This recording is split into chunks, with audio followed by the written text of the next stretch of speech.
some iron filling and see the repulsion, how it happens.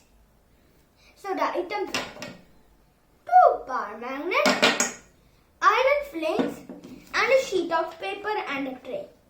So let's start. So first, what you need to do, take your 2 bar magnets. So the same poles repel each other.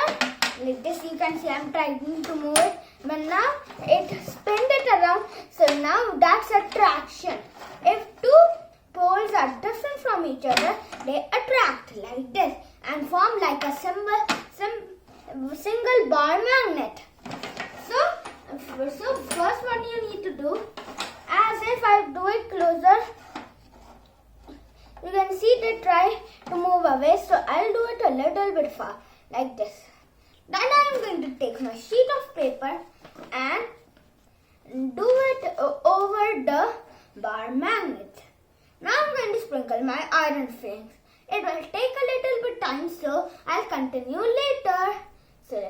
So let's do it and I'll continue it later. Bye. Okay, so we have done. You see, I'm hardly trying to push it on the center, but it's hardly getting on the center. It's moving to the side. That's because of the bar magnets below.